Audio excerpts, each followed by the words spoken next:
आई त्याला रोज घरामध्ये पिठामध्ये पाणी टाकायची, ते पाणी गाळून घ्यायची,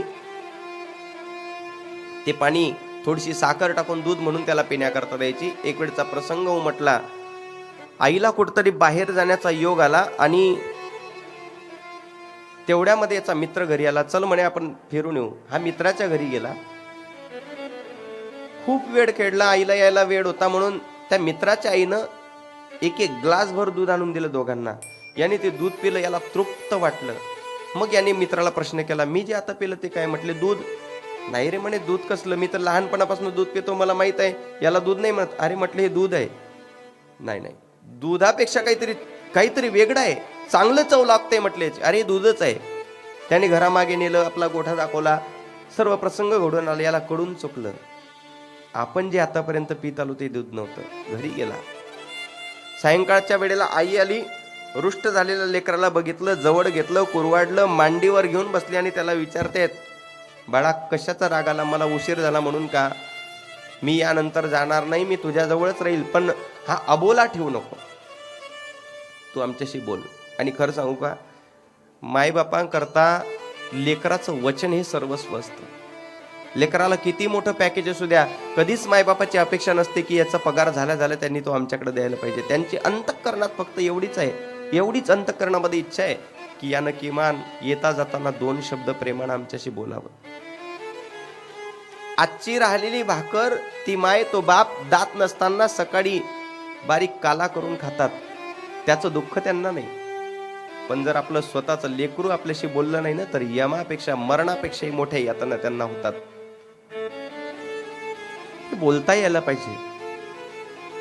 आई विनंती करते, फक्त माझ्यासोबत बोल. आई मला फक्त एका गोष्टीचं उत्तर दे, तू माझ्यासोबत खोटं का बोलली? जे दूध नाही ते दूध म्हणून आतापर्यंत तू मला देत आली, मी दूध म्हणून ते प्राशन करत आलो, का म्हणून हा तू मला खोटा दिलासा दिला?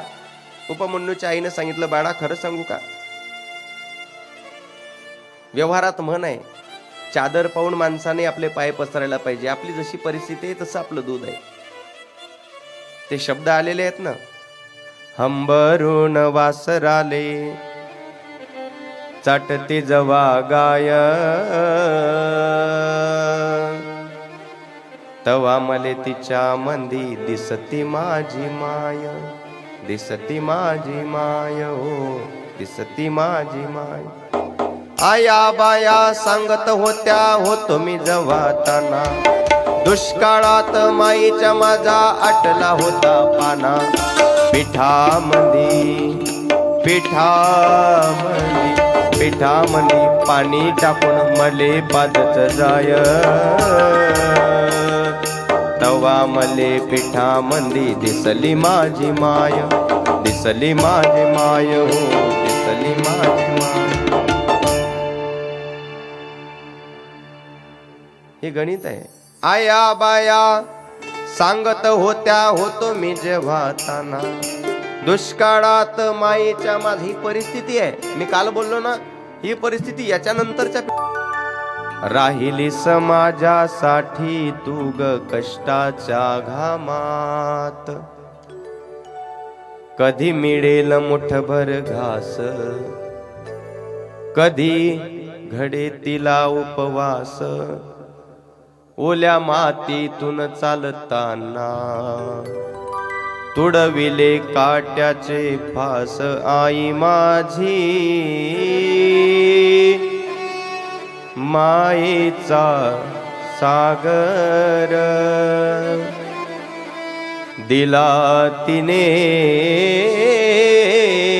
जीवनाला कार.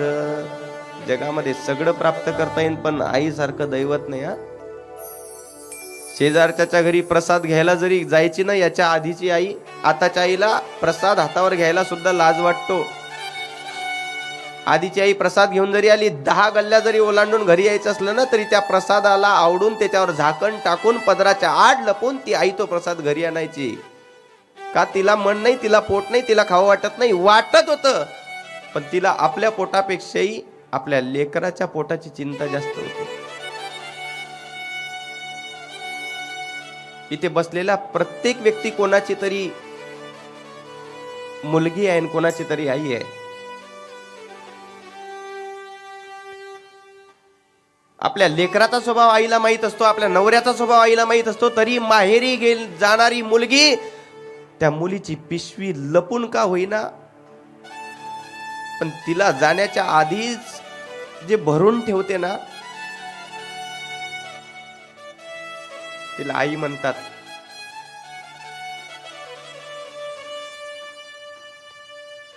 स्वामी तिन्ही जगाचा आई विना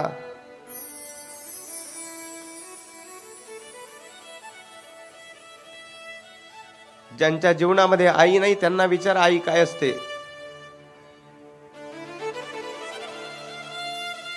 ज्यांच्या जीवनात बाप नाही त्यांना विचारा बाप काय असतो.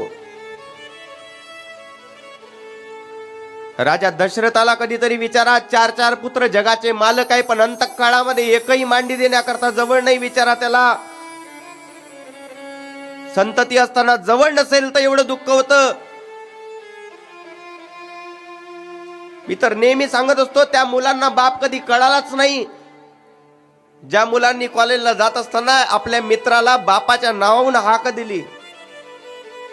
अरे म्हातारा का असू द्या ना, तो बाप घराच्या उंबरठ्यावर असू द्या, लोकांची धमक नाही की तुमच्या घराकडे कोणत्या चुकीच्या नजरेनं पाहिल. घरातला कर्ता पुरुष जाऊ द्या, लोकांचा दृष्टिकोन बघा तुमच्याकडे पाहण्याचा कसा असतो.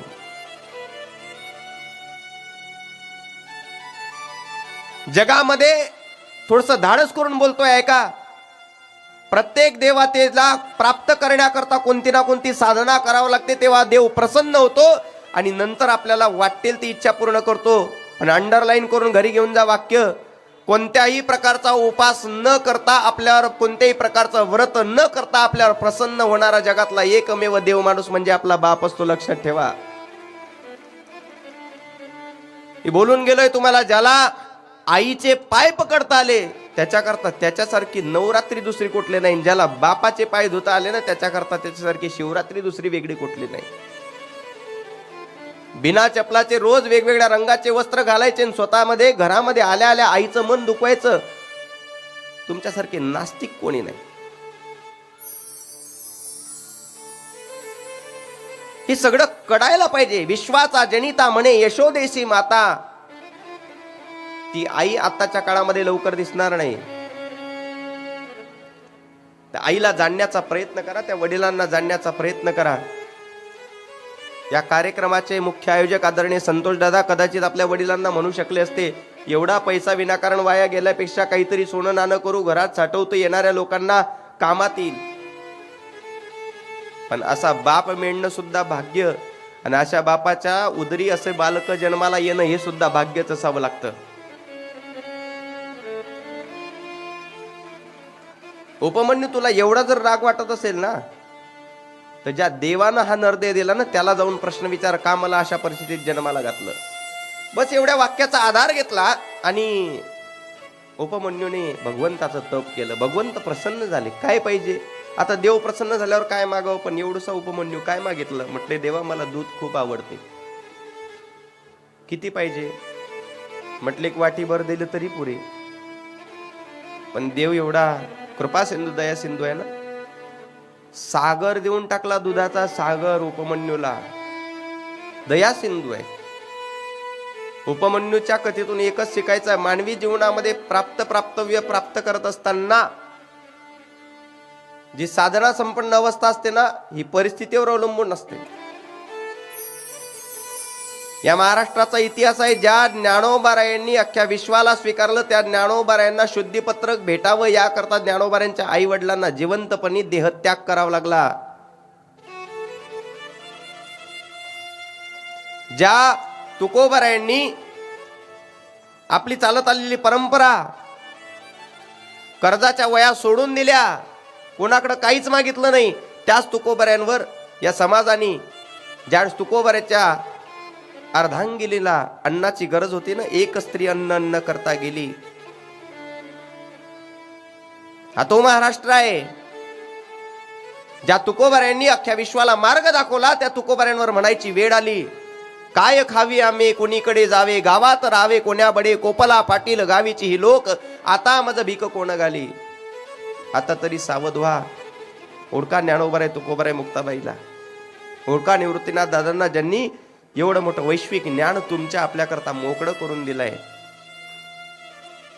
हे परमार्थाचं तत्व असं आहे, ज्यानी या तत्वाचं बोट पकडलं, ज्यानी या धामाचं बोट पकडलं, ज्यानी या धामाच्या मालकाच्या नामाचं बोट पकडलं, हरीसी करुणा येईल तुझी, तेव्हा हरीला तुझी करुणा येते. म्हणे हे तत्व ओळखा, जाणा.